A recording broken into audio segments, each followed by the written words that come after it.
नमस्कार, स्वागत है आप सभी का। आप देख रहे हैं H1 प्राइम, आपके साथ मैं हूं पंकज रौतेला। कोरोना ने कई लोगों की कमर तोड़ दी। कई लोग कोरोना से इलाज कराते कराते इस दुनिया से रुखसत हो गए, तो कई लोगों को कोरोना के इलाज ने सड़क पर ला दिया। निजी अस्पतालों की लूट किसी से छिपी नहीं रही। ऐसे अस्पतालों के भारी भरकम बिल देश की स्वास्थ्य व्यवस्था के ढांचे पर किसी बड़ी चोट से कम नहीं है। ये आप कह सकते हैं कि जो सक्षम थे उन्होंने अपनी जान बचा ली, जो गरीब थे वो लाचार थे। आर्थिक और उनके पास ना पैसा था और ना इलाज। जितना निजी अस्पतालों का बिल था उतना पैसा भी नहीं। उन लोगों के हाथ सिर्फ और सिर्फ परेशानी के सिवा कुछ नहीं लगा। कई लोग तो अस्पताल तक इस डर से नहीं जा पाए कि इलाज का पैसा कहां से लाएंगे। ऐसे में आज क्या इस लुटेरे सिस्टम पर बात करने की जरूरत नहीं है? आपदा को अवसर में बदलने वाले ऐसे सिस्टम पर सवाल करने की जरूरत नहीं है? जी नहीं, सवाल होना चाहिए और सवाल एक बार हम करेंगे। सवाल जो हमारे हैं उनके जवाब देने के लिए हमारे साथ एक खास मेहमान मौजूद हैं, उनसे आपका परिचय कराते हैं। नरेंद्र आहूजा जी विवेक का हमारे साथ हैं, जो ड्रग्स कंट्रोलर हरियाणा हैं। स्वागत है सर आपका। कोरोना काल में तमाम परिस्थितियां बनी, कोरोना काल में निजी अस्पतालों द्वारा जो रवैया अख्तियार किया गया वो भी देखा, शोषण किया गया, कहना गलत नहीं होगा। ऐसी खबरें निकल कर आई कई जगह से। सर, कोरोना से बच गया इंसान, अस्पतालों के भारी भरकम बिल से मर गया ऐसा लगा, आप क्या कहेंगे?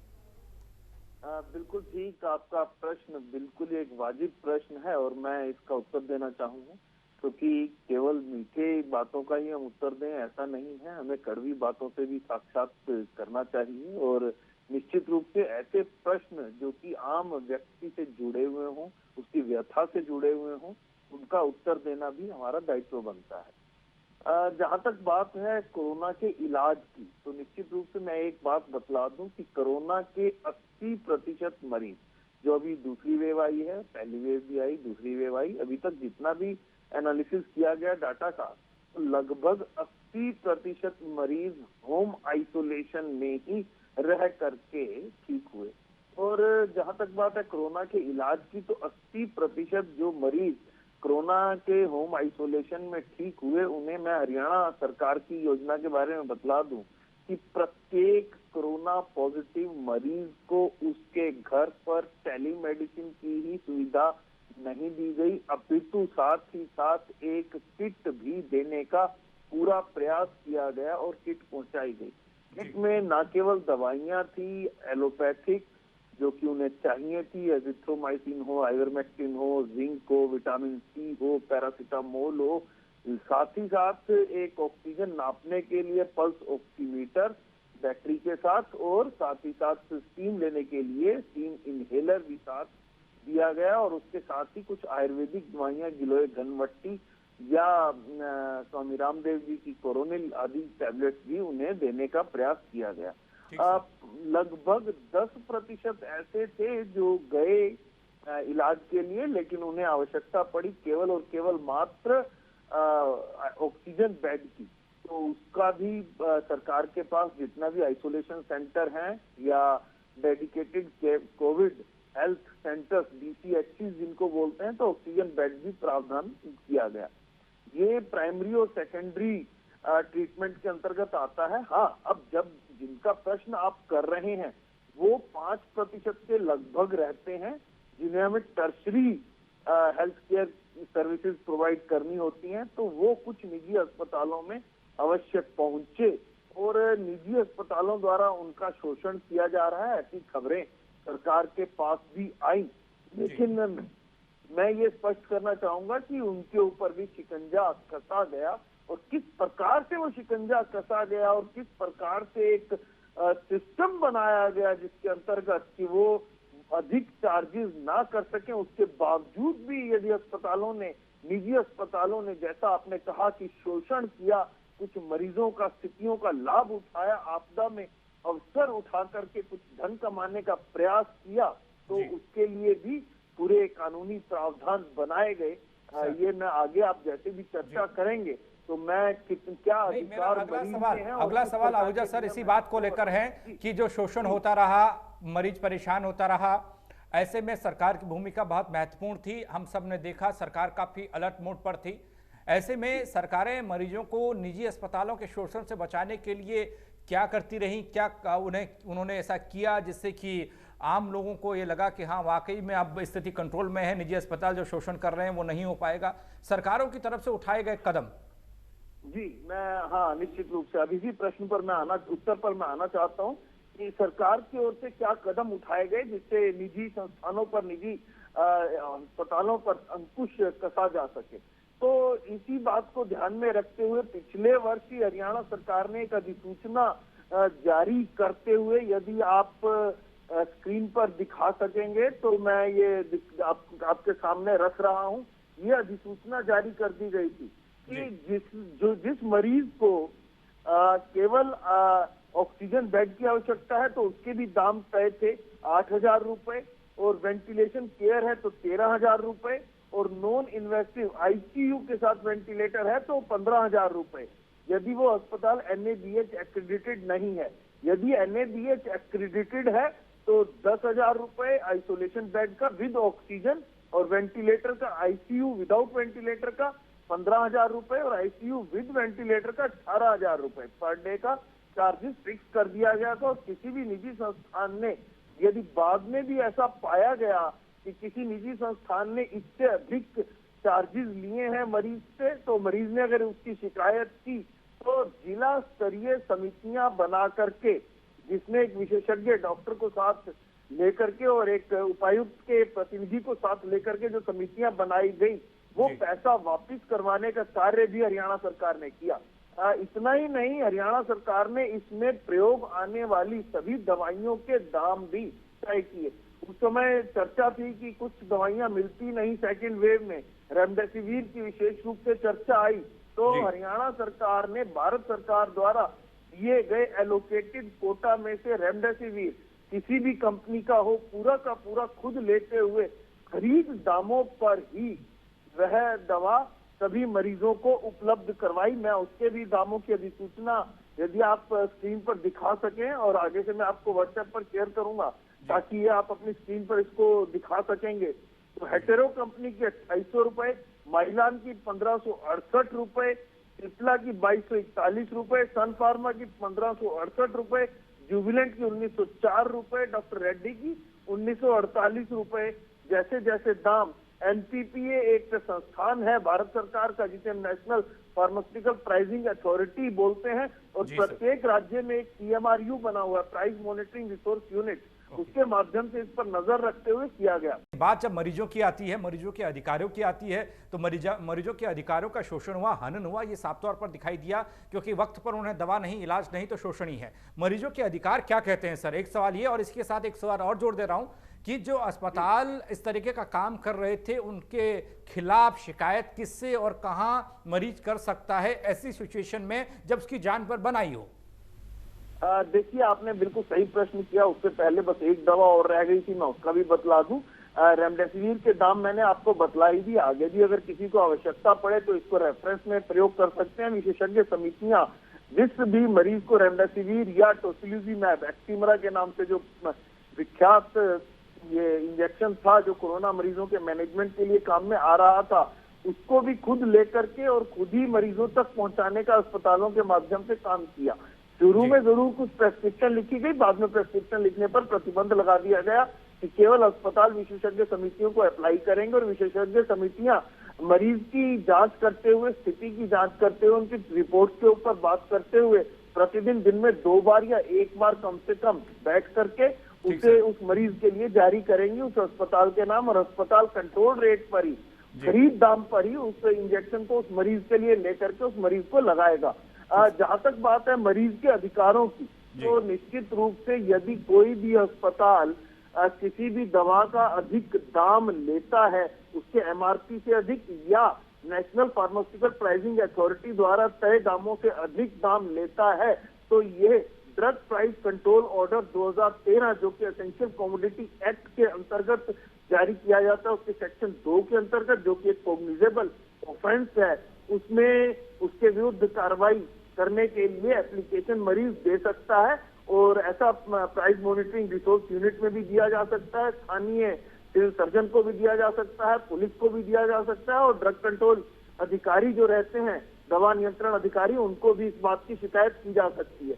दूसरा ये है कि कुछ अगर आप देखते हैं कि कुछ निजी अस्पताल जिन्होंने दाम अधिक लेने होते हैं तो वो ना तो दवा का बैच नंबर लिखेंगे, ना उसका जेनरिक नाम लिखेंगे, ना उसका एक्सपायरी डेट लिखेंगे। तो सर। ये भी स्पष्ट रूप से ड्रग्स एंड कॉस्मेटिक्स एक्ट 1940 के प्रावधानों की खुली उल्लंघना है, शेड्यूल के सीरियल नंबर 5 की, जो कि पनिशेबल है section 27D of cosmetics act के अंदर, जिसके तहत उन्हें न केवल उनके लाइसेंस निलंबित किए जा सकते हैं अपितु उन्हें सजा भी हो सकती है और उन्हें 2 साल की जेल या एक जुर्माने का भी प्रावधान है। और जितना भी जो भी कोई ओवर चार्जिंग करता है तो वह इंडियन मेडिकल काउंसिल एक्ट 1956 उसके अंदर नोटिफाइड है। Indian medical council professional conduct and etiquettes and ethics regulation 2002 उसके तहत भी ये वायलेशन है, जिसमें डॉक्टरों को ये कहा जाता है कि अधिक से अधिक जेनरिक नाम लिखें। ये रूल 1.5 में है। Non maintenance of medical record, यदि वो बैच नंबर, एक्सपायरी डेट वगैरह वगैरह नहीं लिखते हैं तो रूल 1.3 है।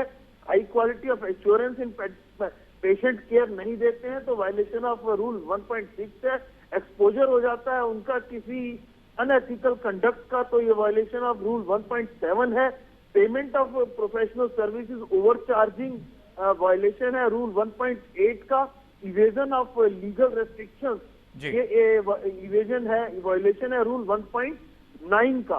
साथ ही साथ में एक बात और बतला दूं कि हरियाणा के अंदर भारत सरकार के निर्देश पर clinical establishment act and rules enforce हो चुके हैं और इन सभी निजी संस्थानों को स्वयं को पंजीकृत करवाना होता है इस नियमावली के अंतर्गत, जिसे clinical establishment act and rules कहा जाता है। और यदि कोई हॉस्पिटल इस प्रकार के ओवर चार्जिंग को करते हुए या पूरी तरह से सर्विसेज ना देते हुए मरीज को पाया जाता है तो उसके विरुद्ध कड़ी कार्रवाई करते हुए जो उनका रजिस्ट्रेशन है, पंजीकरण है क्लिनिकल एस्टेब्लिशमेंट एक्ट के अंतर्गत, उसे भी रद्द करने का प्रावधान इसके अंतर्गत दिया गया है। इसके बाद न केवल इतना है, जब मैं मरीज के अधिकारों का भी बतला दूं कि जो मरीज है, पेशेंट है, वो एक कंज्यूमर है, जो हॉस्पिटल है वो उसको सर्विस प्रोवाइड करता है, तो ये मरीज का इलाज कंज्यूमर प्रोटेक्शन एक्ट के अंदर भी कवर्ड है।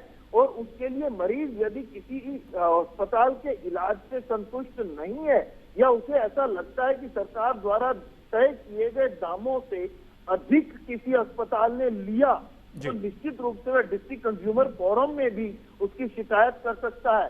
एक पैथी और आती थी जब इलाज करवाते थे मरीजों का, तो वह थी प्लाज्मा। तो प्लाज्मा के लिए भी दाम नाको नेशनल एड कंट्रोल ऑर्गेनाइजेशन ने तय किए हुए थे। एक मरीज जब परेशान रहेगा, जब उसको लगेगा कि अस्पताल नियमों के खिलाफ जाकर ज्यादा उगाही कर रहा है, वो कार्रवाई कर सकते हैं।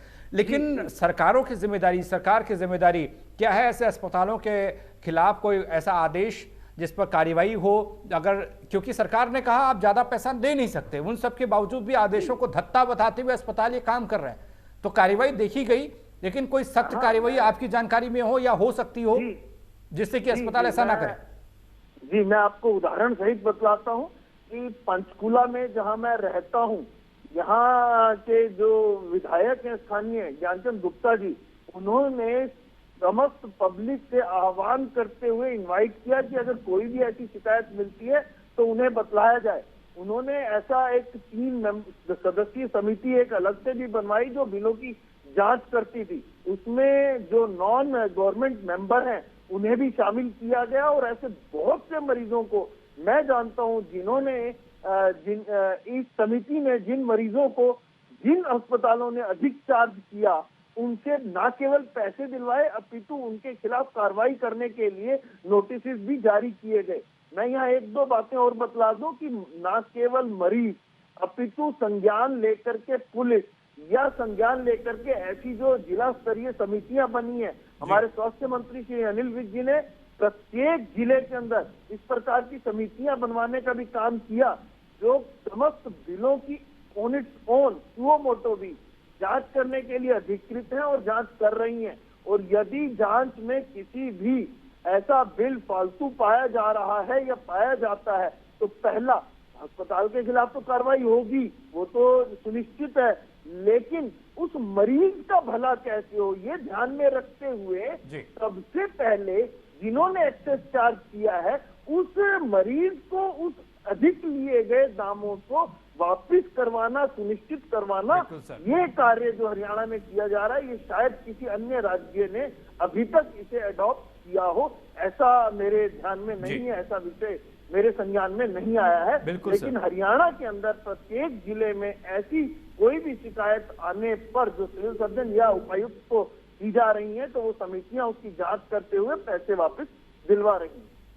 एट लास्ट सर, वक्त थोड़ा कम है, मैं चाहता हूं कि जो दर्शक हैं जो परेशान रहते हैं ऐसे वक्त में जब वो बीमार हैं और अस्पताल उनसे मनमाना पैसा वसूलते हैं, किस तरीके से आप इसे देखते हैं? कोई संदेश के तौर पर कोई छोटी बात आप कहना चाहें जो आम जनता आसानी से समझ पाए और वो तमाम लोग भी जो ऐसे महामारी के काल में पैसा वसूल रहे हैं, शोषण कर रहे हैं, आमदनी का धंधा वो चला रहे हैं? देखिए, निश्चित रूप से सबसे पहले मरीजों को अपने अधिकारों का ज्ञान रहना चाहिए। मरीजों के पास अधिकार है कंज्यूमर प्रोटेक्शन एक्ट में, मरीजों के पास अधिकार है डिजास्टर मैनेजमेंट एक्ट में, मरीजों के पास अधिकार है एपिडेमिक डिजीज एक्ट के अंदर, और हरियाणा ने कोविड रेगुलेशन 2020 भी एपिडेमिक डिजीज एक्ट के तहत नोटिफाई किया, जिसमें मरीजों के अधिकार काफी ज्यादा बढ़ जाते हैं। और अस्पतालों मरीजों को अपने अधिकारों का बोध हो, इसी के लिए आपके इस चैनल के माध्यम से ये जागरूकता का ही समझिए कि एक जागरूकता का कार्यक्रम है। मरीजों को सभी हमने अखबार में विज्ञापन दिलवा करके भी जो जितने भी दवाइयां हैं जो डीपीसीओ में एनपीपीए ने रेट फिक्स किए या जिनके एमआरपी हमें मालूम है, उनके दाम अखबारों में निकलवा करके भी हमने तय किए, बदलाएं, आम पब्लिक को पता चले कि इस दाम पर ये दवा मिलनी है। रेमडेसिविर है, वो मैंने दाम आपको बतला दिए, दोहरा दूं, अधिक समय हो जाएगा। टोजिलिमैब है, उसका भी दाम तय है। इवन ऑक्सीजन का, मेडिकल ऑक्सीजन का भी दाम भारत सरकार ने भी तय किया, 15 रुपए 22 पैसे एलएमओ का पर क्यूबिक मीटर और 25 रुपए 70 पैसे गैसियस ऑक्सीजन का दाम तय किया, ताकि कोई अधिक दाम ना ले सके।